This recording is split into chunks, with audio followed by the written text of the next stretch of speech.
اور محمد وآل محمد صلوات، اللہم صلی علی محمد وآل محمد۔ کر رہا ہے یہ راوی بیاں کربلا،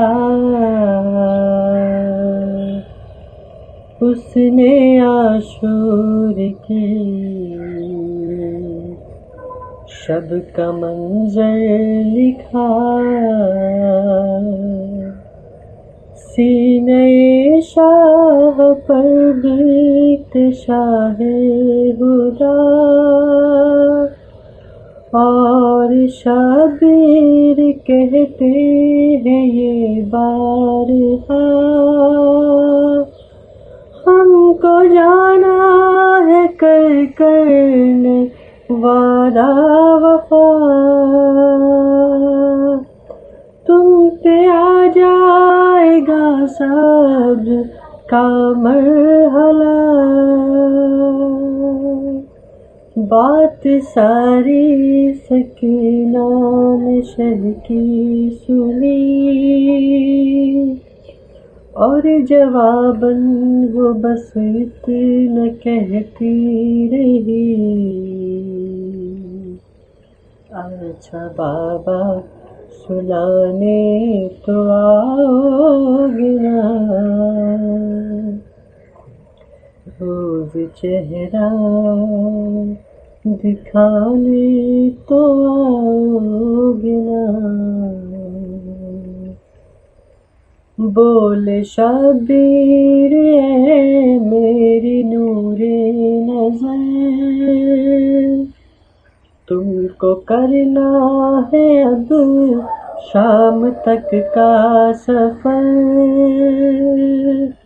تم کو قیدی بنائیں گے اب اہل شر،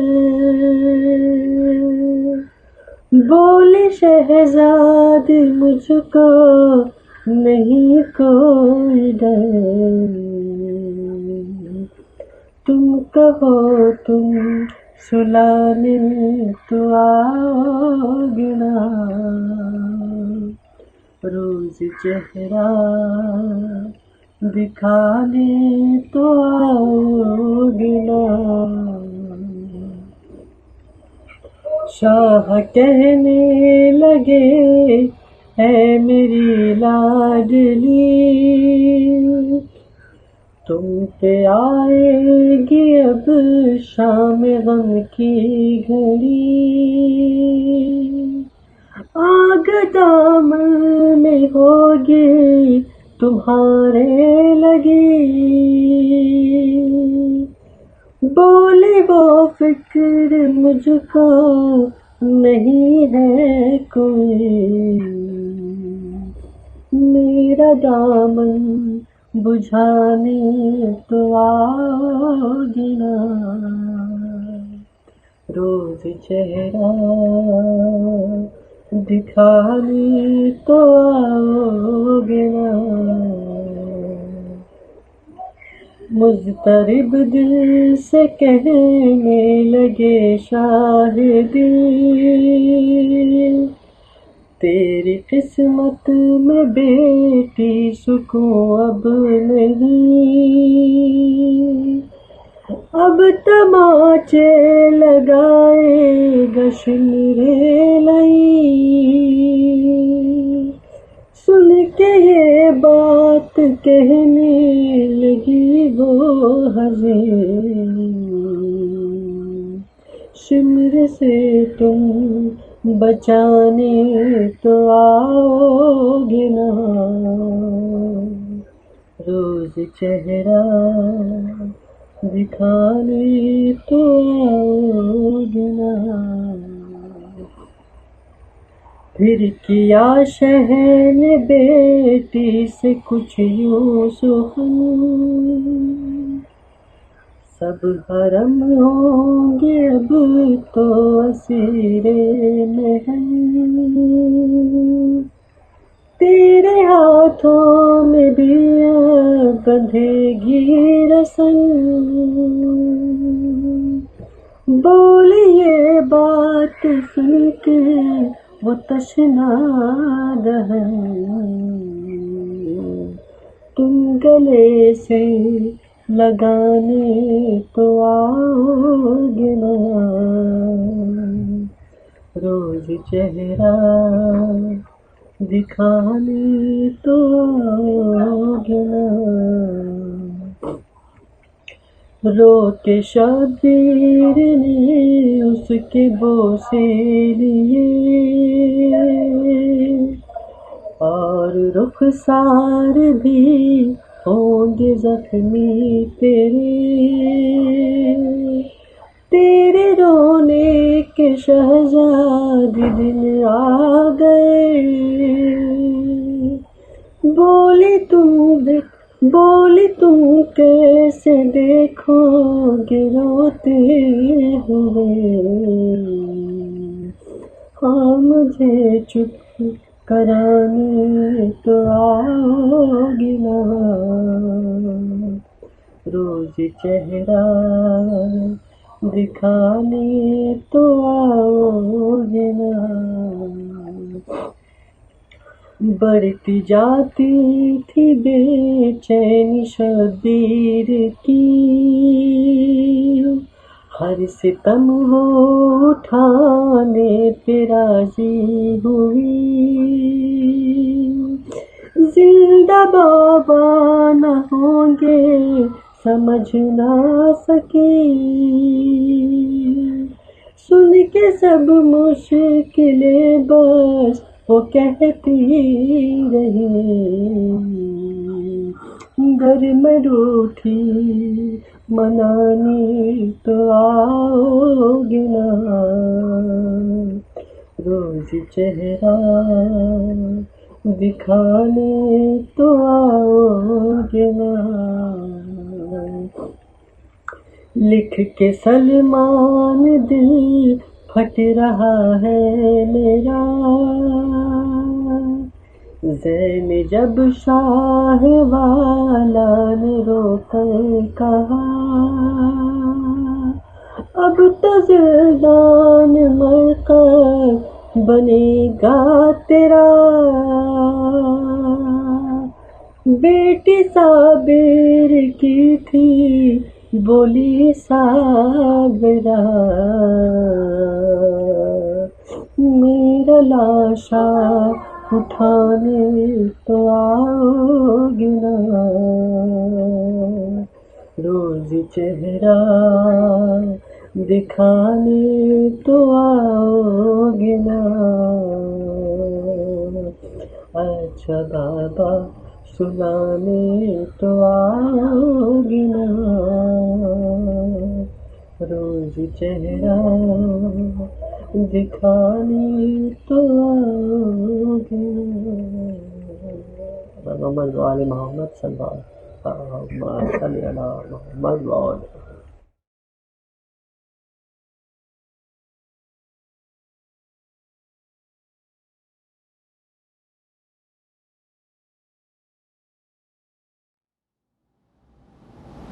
رحم اللہ من قرأ الفاتحہ۔ بسم اللہ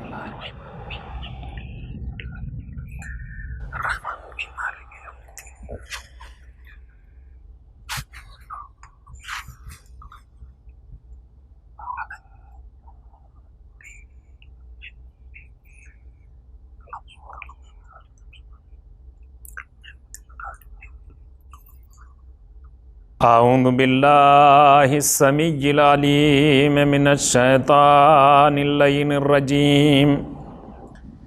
بسم اللہ الرحمن الرحیم، الحمد للہ الذی لم یتخذ صاحبۃ ولا ولدا ولم یکن لہ شریک فی الملک وَلَمْ يَكُنْ لَهُ وَلِيٌّ مِّنَ الذُّلِّ وَكَبِّرْهُ تَكْبِيرًا۔ الصلاة والسلام والتحیۃ والإکرام علی سیدنا و مولانا ابی القاسم محمد، اللہم صلی اللہ علیہ وسلم۔ وعلیہ الطیبین الطاہرین المعصومین المظلومین الذین اذہب اللہ عنہم الرجس وطہرہم تطہیرا ولعنۃ اللہ علی اعدائہم اجمعین من الآن الی قیام یوم الدین اما بعد فقد قال امام الباقر علیہ السلام بسم اللہ الرحمن الرحیم یا بنی ایاک الکسل والزجر فإنہما مفتاح کل شر فإنک ان کسلت لم تؤد حقا وإنک ان زجرت لم تصبر علی حق۔ امام محمد باقر علیہ السلام کے شہادت کے پرسوز موقع پر امام علیہ السلام کی زندگی کے کچھ پہلوؤں کو بیان کرنے کی سعادت حاصل کر رہا ہوں، اور اس بات کو بیان کرنے کے لیے عنوان کلام اپنی گفتگو کا آغاز خود امام محمد باقر علیہ السلام کی ایک حدیث مبارک کے ذریعے سے کیا ہے، جس میں ہمارے پانچویں امام یہ ارشاد فرما رہے ہیں کہ اے میرے بیٹے، سستی سے اور تنگ دلی سے پرہیز کرنا، ان دونوں چیزوں کو اپنے قریب اور نزدیک نہ آنے دینا۔ اتنی بات فرمانے کے بعد پھر دو ریزن بھی بیان کر رہے ہیں کہ کیوں میں یہ بات کہہ رہا ہوں، یہ بات کہنے کی وجہ کیا ہے۔ پہلی بات تو یہ ہے کہ فَإِنَّهُمَا مِفْتَاحُ كُلِّ شَرٍ، اس لیے کہ یہ دونوں چیزیں، سستی اور تنگ دلی، جس کو ہم لیزینس اور نیرو مائنڈنگ بھی کہہ سکتے ہیں، یہ دونوں کی دونوں چیزیں ہر برائی کی چابی ہے۔ اور پھر دوسری وجہ یہ بیان کی فَإِنَّكَ إِن كَسِلْتَ لَمْ تُؤَدِّ حَقًّا، اگر سست اور کاہل بن جائیں گے تو حق ادا نہیں کر پائیں گے، اور اگر تنگ دل، تنگ نظر، نیرو مائنڈیڈ بن جائیں گے تو اپنے حق پر راضی نہیں رہ پائیں گے۔ یہ دو باتیں اتنی کامن اور ہمارے نیچر کے اتنے مطابق ہے کہ یہ دو باتیں کسی بھی صاحب عقل انسان کے سامنے اگر پیش کی جائے تو ہر صاحب عقل انسان، ہر ایجوکیٹڈ پرسنالٹی یہی کہے گی کہ یہ دونوں کی دونوں باتیں بالکل صحیح ہیں۔ ان دو باتوں میں، اور ان دو باتوں کو انسان اگر اپنی ریئل لائف میں پریکٹس میں لے آئے تو انسان کو بہت زیادہ فائدہ ہو سکتا ہے۔ اس حدیث کے بعد ہمیں جو ایک میسج اور پیغام مل رہا ہے، وہ پیغام یہ ہے کہ امام ہمیں اپنی ریئل لائف میں ایکٹیو دیکھنا چاہتے ہیں، لیزی دیکھنا نہیں چاہتے۔ پھر اس کا دوسرا فائدہ یہ ہوگا کہ ہم اگر ایکٹیو رہیں گے اپنی زندگی میں تو ہماری گردن پر جو حق ہیں، ہم کچھ حقوق کے ذمہ دار ہیں، ریسپانسبل آف سم رائٹس، ہمارے اوپر کچھ حقوق ہیں، انہیں ہمیں ادا کرنا ہے۔ تو یہ حق کیسے ادا ہو سکتے ہیں؟ کہ یہ حق تب ہی ادا ہو سکتے ہیں جب ہم سستی کو اپنے یہاں سے دور کر دیں اور ہم سست نہ بنیں، اور اگر ہم نے سستی کو اپنے یہاں سے دور نہ کیا تو ہم کچھ حق اپنے ساتھ لے کر جائیں گے کہ جن حق کے بارے میں ہم سے سوال کیا جائے گا، ایسا کیوں نہیں کیا؟ تو ان تمام سوالات سے بچنے کے لیے مالک کی بارگاہ میں جب بندہ جائے تو بالکل ایک دم تمام حق کو ادا کرنے کے بعد اپنے مالک کی بارگاہ میں جائے۔ یہ اس حدیث کا پیغام کہ بندہ اپنی زندگی میں سستی سے کام نہ لے بلکہ ایکٹیو ہونا چاہیے۔ اس کا ایک فائدہ تو ہماری زندگی میں یہی ہے کہ ہماری زندگی بالکل ایک دم نیٹ اینڈ کلین رہے گی، ہمارے ذمے کسی کا کوئی حق نہیں رہ جائے گا۔ دوسری بات جو امام نے اس حدیث میں ارشاد فرمائی ہے وہ یہ ہے کہ ہمیں تنگ دلی سے بھی محفوظ رہنا ہے، بچے رہنا ہے۔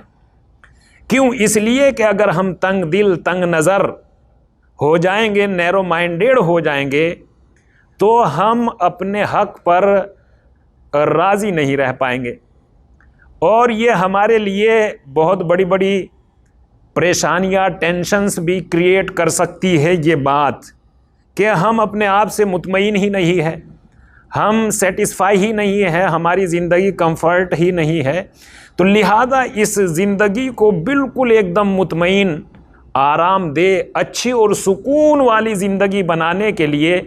امام علیہ الصلاۃ والسلام نے یہ ایک فارمولا دیا ہے، اور اتنا ایزی فارمولا ہے کہ جو ہمیں مل گیا بس اس پہ راضی رہنا سیکھ جائے۔ انسان اگر اس پہ راضی رہ رہا ہے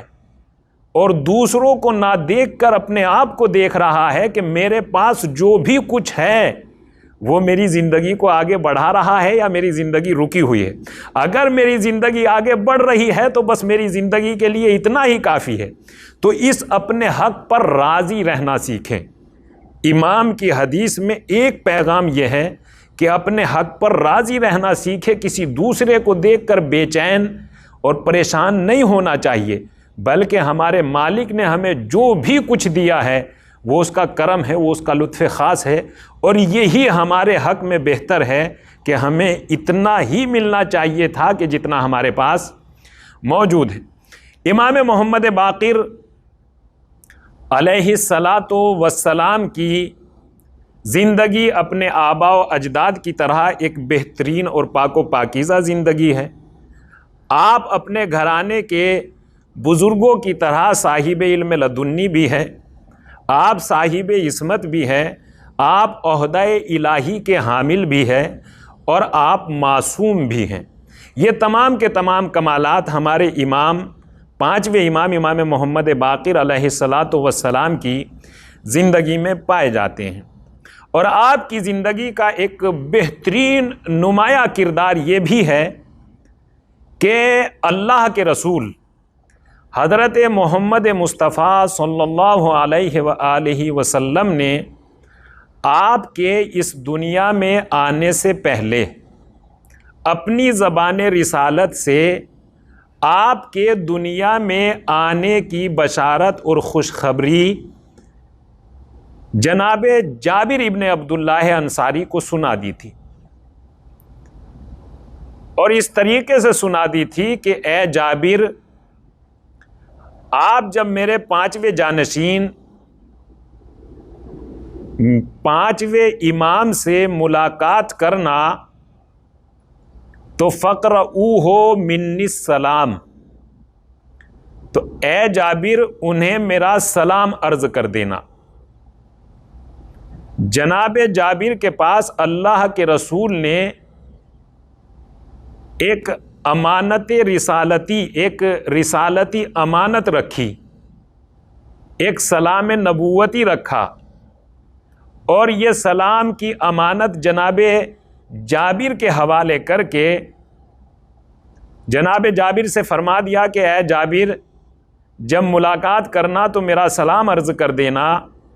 اور جناب جابر اس یقین اور اطمینان کے ساتھ پانچویں امام کا انتظار کر رہے ہیں کہ جب تک ملاقات نہیں ہوگی دنیا سے رخصت نہیں ہوں گا۔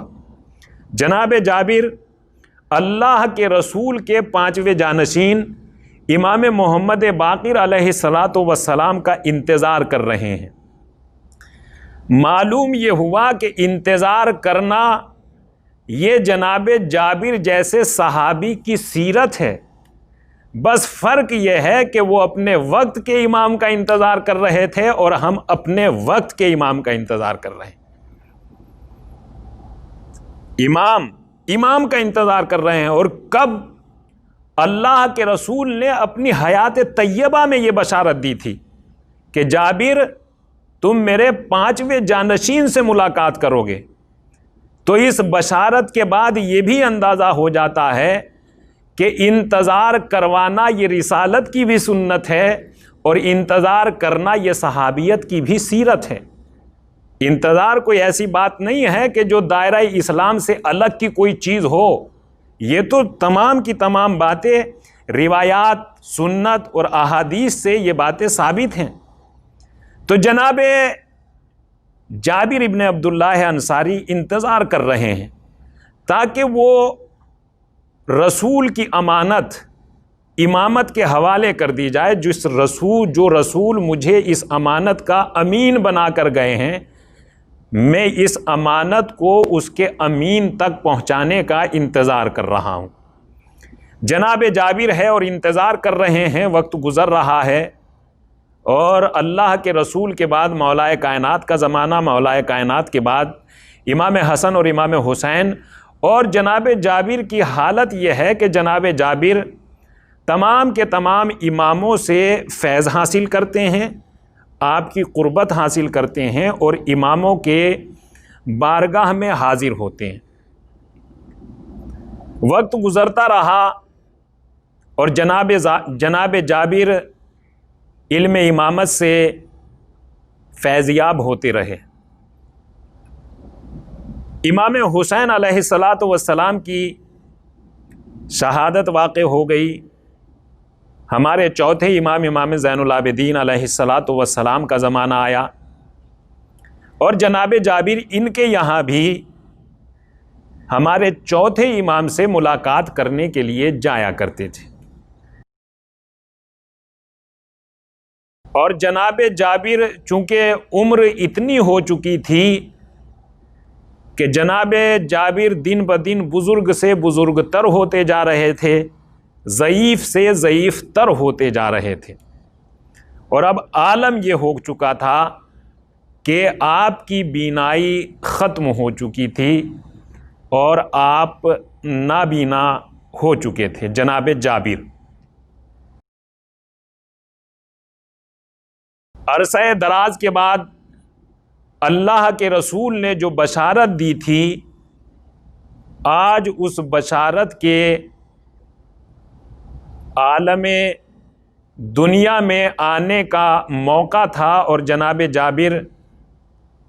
ہمارے 5ویں امام محمد باقر علیہ الصلاۃ والسلام کی ولادت کے ایک عرصے کے بعد چوتھے امام کی بیت الشرف پر تشریف لے کر گئے کہ جہاں پہلے سے ہی کچھ افراد ہمارے چوتھے امام کی بارگاہ میں موجود تھے، بیٹھے ہوئے تھے۔ جناب جابر بھی پہنچ گئے، اور جیسے ہی ہمارے چوتھے امام نے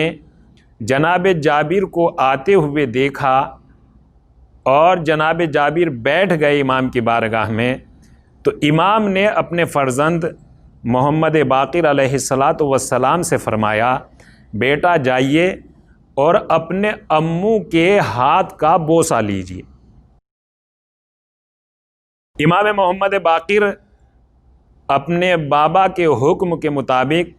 جناب جابر کے نزدیک آئے، اور نزدیک آنے کے بعد ہمارے 5ویں امام نے جناب جابر کے ہاتھوں کا بوسہ لیا۔ جیسے ہی جناب جابر کو یہ احساس ہوا تو معلوم کیا من ہاذا، یہ کون ہے؟ چونکہ جناب جابر نابینا تھے۔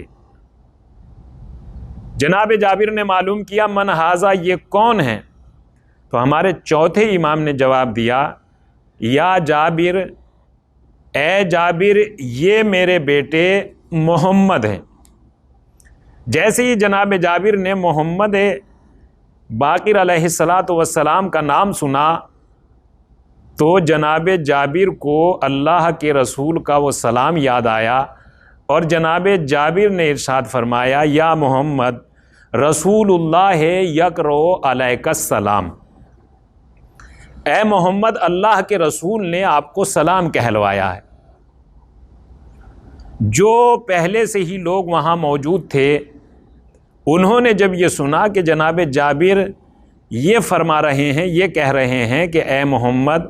آپ کو اللہ کے رسول نے سلام کہلوایا ہے، تو انہوں نے جناب جابر سے معلوم کیا ہے جابر یہ کیسے ممکن ہے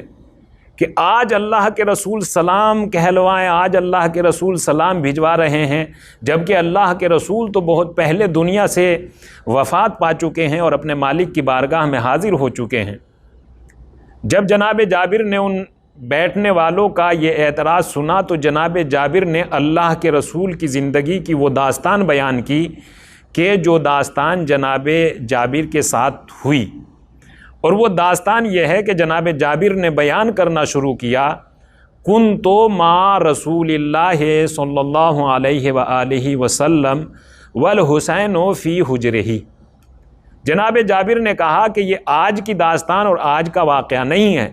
بلکہ یہ سلام تو اللہ کے رسول نے اپنی حیات طیبہ میں میرے پاس بطور امانت رکھا تھا، اور اسی امانت کو میں امامت تک پہنچانے کے لیے انتظار کر رہا تھا۔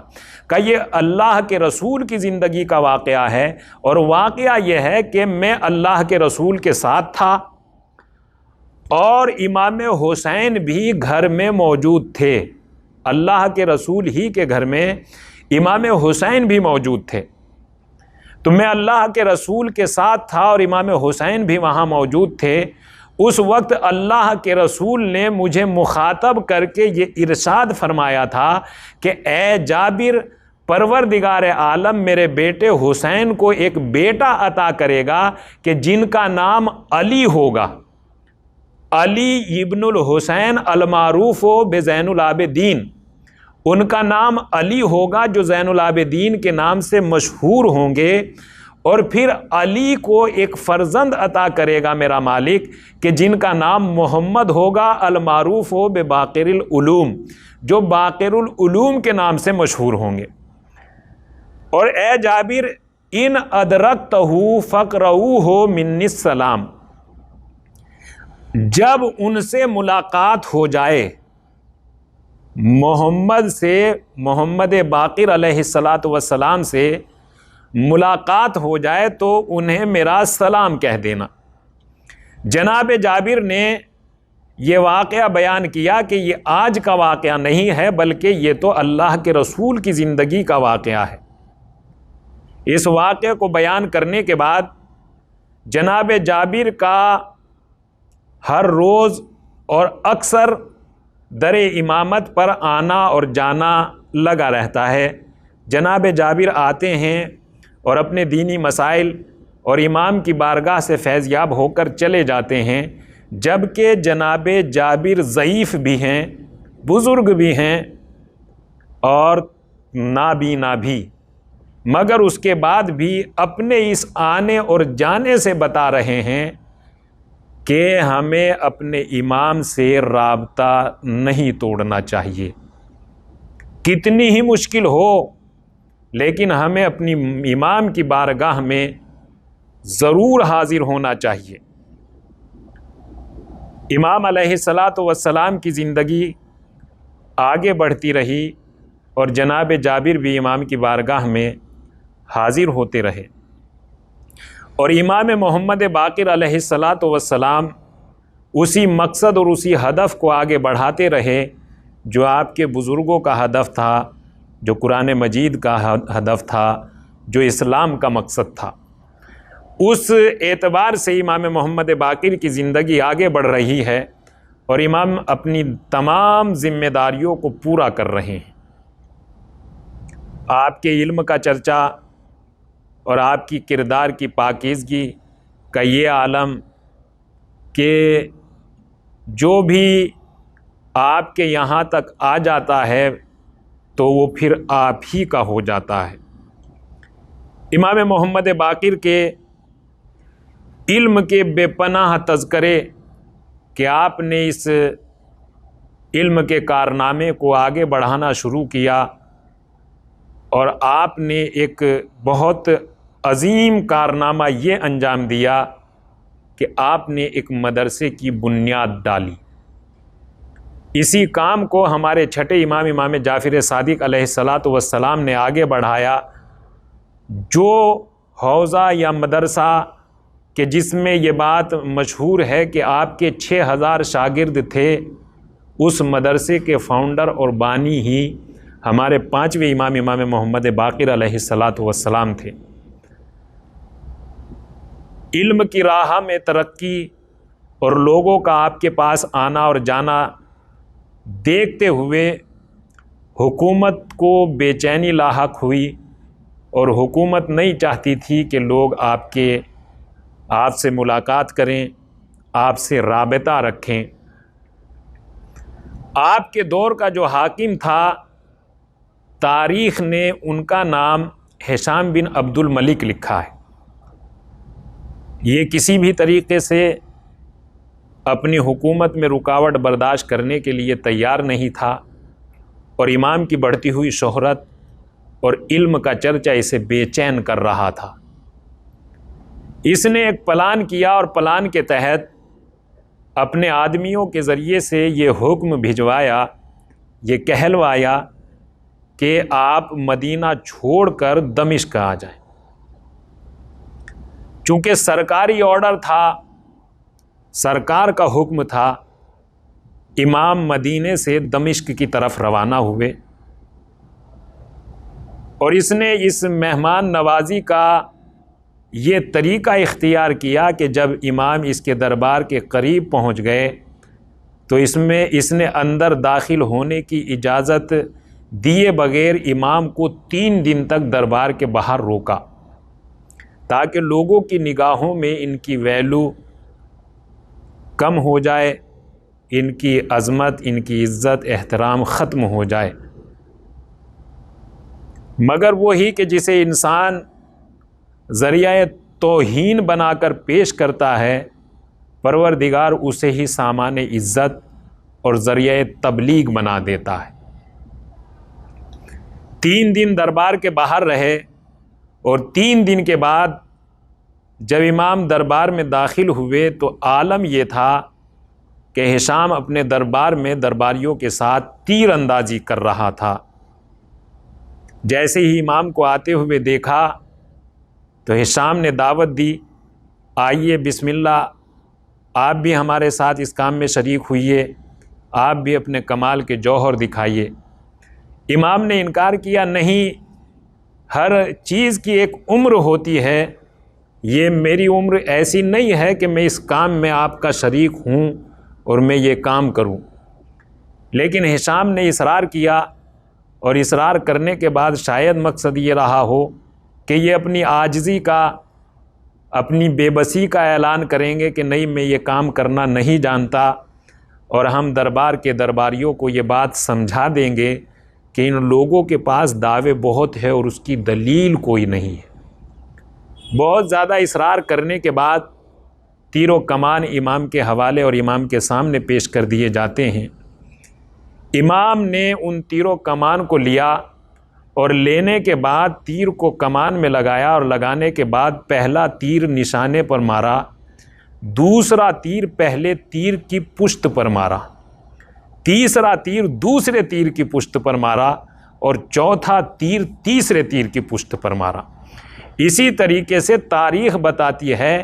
کہ 9 تیروں کا سلسلہ قائم کر دیا، فضا میں ایک تیروں کا سلسلہ معلق تھا۔ درباریوں نے اس کمال کو دیکھا تو ایک مرتبہ چیخ اٹھے کہ ایسا کمال تو زندگی میں کبھی دیکھا ہی نہیں۔ پھر امام کی طرف متوجہ ہوئے، اور متوجہ ہونے کے بعد معلوم کیا، اے فرزند رسول، یہ تو بتا دیجئے کہ آپ نے یہ کمال سیکھا کہاں سے ہے؟ تو امام نے جواب دیا، ہم کچھ بھی یہاں آ کر نہیں سیکھتے، ہمارا سب کا سب ادھر سے ہوتا ہے۔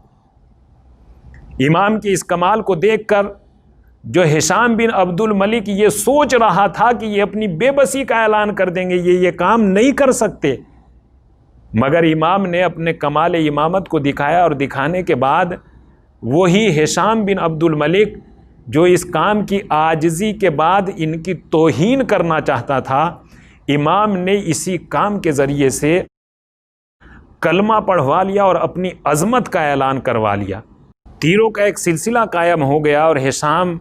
جو یہ سوچ رہا تھا کہ امام یہ کام نہیں کر پائیں گے، اور اس کام کے نہ کرنے کی وجہ سے ہم دربار کے درباریوں کو یہ بات سمجھانے میں کامیاب ہو جائیں گے کہ یہ جو کہتے ہیں وہ کر نہیں سکتے، لہذا امام نے اپنے کمال کا اظہار کیا، اور اظہار کرنے کے بعد درباریوں میں ایک لگاؤ پیدا ہو گیا کہ امام صاحب کمال ہے۔ چونکہ انسان، فطرت انسانی کمال کے سامنے جھکتی ہے، انسان کمال کا گرویدہ ہو جاتا ہے، تو درباریوں میں ایک بے چینی، ایک فریاد رسی سی پیدا ہو گئی کہ ہم امام سے ملنا چاہتے ہیں، اور یہ اور وہ۔ ہشام بن عبد الملک نے حالات کا جائزہ لیا، اور حالات کا جائزہ لینے کے بعد وہ اس نقطے اور اس پوائنٹ تک پہنچا کہ یہ حالات تو بے قابو ہوتے جا رہے ہیں، لہذا اس نے بہتر یہی سمجھا کہ امام کو دمشق میں روکے بغیر دمشق سے رخصت کر دیا جائے۔ امام کو دمشق سے رخصت کیا گیا، اور ہمارے 5ویں امام ہشام کے دربار میں اپنی عظمت کا اعلان کر کے، اسلام کی بلندی کا چراغ روشن کر کے فاتحانہ دربار سے برآمد ہوئے اور مدینے کی طرف روانہ ہوئے۔ امام مدینے پہنچ جاتے ہیں، اور مدینے پہنچنے کے بعد بھی وہی اپنا کارکردگی اور وہی اپنی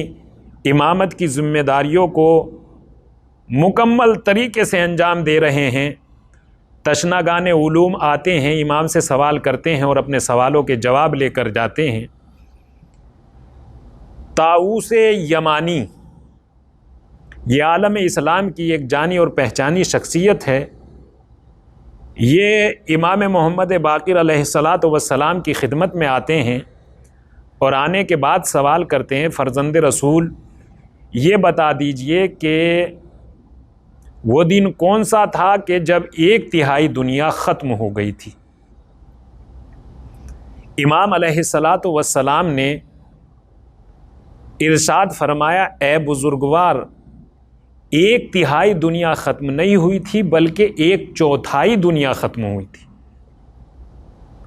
اور وہ دن وہ تھا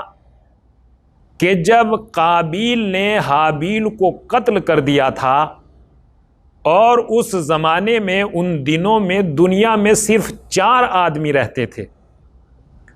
لہذا ایک نے ایک کو قتل کر دیا، تو ایک کے قتل ہو جانے سے 1/3 دنیا ختم نہیں ہوئی تھی بلکہ 1/4 دنیا ختم ہوئی تھی۔ امام نے یہ جواب دے کر یہ بھی فرما دیا کہ حابیل کا قاتل ایک انسان کا قاتل نہیں ہے بلکہ 1/4 دنیا کا قاتل ہے۔ اس کے بعد وہ اپنے سوال کا جواب لے کر چلے جاتے ہیں، اور امام علیہ الصلاۃ والسلام کی زندگی آگے بڑھتی ہے، مگر وہ امامت جسے حکومت ہر وقت اپنی راہوں میں رکاوٹ سمجھتی ہے، حکومت بھی خاموش نہیں بیٹھی ہوئی تھی۔ امام کو رخصت ضرور کر دیا تھا کہ یہ دمشق میں نہیں رہ سکتے، اگر آپ دمشق میں رہ جائیں گے تو انقلاب ہو جائے گا اور آپ کے چاہنے والے بہت زیادہ ہو جائیں گے، لہذا وہ حکومت خاموش نہیں بیٹھی ہوئی تھی، اور وہ بھی اپنے وقت کا انتظار کر رہی تھی۔ ہشام بن عبد الملک نے موقع پا کر اپنے آدمیوں کے ذریعے سے امام محمد باقر کی خدمت میں ایک ہدیہ بھجوایا۔ بظاہر تو وہ ہدیہ تھا، لیکن اس کے اندر کیا تھا یہ خود امام علیہ السلام بھی جانتے تھے۔ اچھے کور میں بری چیز رکھ کر بھجوا دی، اور امام علیہ السلام نے اس کو یہ کہتے ہوئے قبول کر لیا کہ میرا مالک مجھے اس دنیا سے اسی طرح رخصت کرنا چاہتا ہے۔ اور میں اسی حالت میں اس دنیا سے رخصت ہو کر اپنے مالک کی بارگاہ میں حاضر ہو جاؤں گا۔ امام محمد باقر نے اس ہدیے کو، اس تحفے کو قبول کیا، اور قبول کرنے کے بعد تاریخ بتاتی ہے کہ امام محمد باقر کے جسم میں زہر سرایت کر گیا، اور اس زہر کی حالت میں، بیماری کے عالم میں امام 3 دن تک بستر مرگ پر رہے۔ تیسرے دن اپنے بیٹے امام جعفر صادق علیہ السلام کو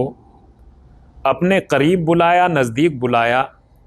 اور نزدیک بلانے کے بعد امام نے وصیتیں کرنا شروع کی۔ ان وصیتوں میں ایک وصیت یہ تھی کہ مجھے کفن اس لباس میں دینا کہ جو لباس میں حج کے احرام میں استعمال کرتا تھا۔ اور امام محمد باقر نے کچھ رقم، کچھ پیسے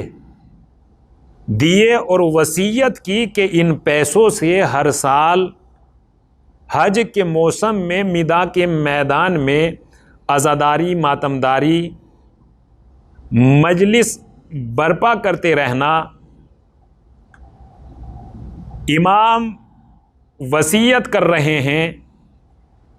اور آپ کی وصیت کو سننے والے آپ کے فرزند امام صادق آپ کے سرہانے موجود ہیں۔ بالکل اسی طرح جیسے آپ نے وصیت کی، ایسے ہی امام نے آپ کی وصیتوں پر عمل کیا۔ ادھر وصیتیں ختم ہوئی، ادھر ہمارے 5ویں امام کی آنکھیں بند ہو گئیں۔ امام دنیا سے رخصت ہو گئے، اور آپ کی تمام وصیتوں پر امام صادق نے عمل کیا، اور عمل کرنے کے بعد آپ کو جنت البقیع میں امام سجاد کی قبر کے کنارے دفن کر دیا گیا، سپرد خاک کر دیا گیا۔ میں کہوں گا مولا، آپ نے جو وصیتیں کی تھی، آپ بستر مرگ پر تھے اور وصیت سننے والے آپ کے قریب، آپ کے نزدیک موجود تھے، لیکن آپ کے جد امام حسین کی مظلومیت یہ تھی کہ وصیت کرنے کے لیے امام مظلوم اپنے بیمار بیٹے کے قریب جاتے ہیں، اور جانے کے بعد شانہ ہلا کر کہتے ہیں، میرے بیٹے، میری آخری وصیت یہ ہے کہ جب کربلا کے بعد مدینہ جانا تو مدینے کے شیعوں کو میرا سلام کہہ دینا، اور یہ بھی کہہ دینا جب کسی پیاسے کی پیاس کو یاد کرنا تو میرے بابا کی پیاس کو یاد کر لینا، جب کسی مسافر کی غربت کو یاد کرنا تو میرے بابا کی غربت کو یاد کر لینا۔ میرے بابا کو 3 دن کا بھوکا پیاسا کربلا کی جلتی زمین پر بے گور و کفن مار ڈالا، لعنت اللہ علی قوم الظالمین، سیعلم الذین ظلموا ای منقلب ینقلبون، انا للہ و انا الیہ راجعون۔ میرا مالک تجھے واسطہ محمد و آل محمد کا ہمیں اپنے امام کی باتوں پر عمل کرنے کی توفیق عنایت فرما۔ میرے مالک تجھے واسطہ محمد و آل محمد کا ہمیں دنیا و آخرت میں امام کے چاہنے والوں میں سے قرار دے۔ میرے مالک تجھے واسطہ محمد و آل محمد کا ہمارے وقت کے امام زمانہ عجل اللہ تعالیٰ فرجہ الشریف کے ظہور میں تعجیل فرما، ہمیں ان کے اعوان و انصار میں شمار فرما۔ ربنا تقبل منا انک انت السمیع العلیم۔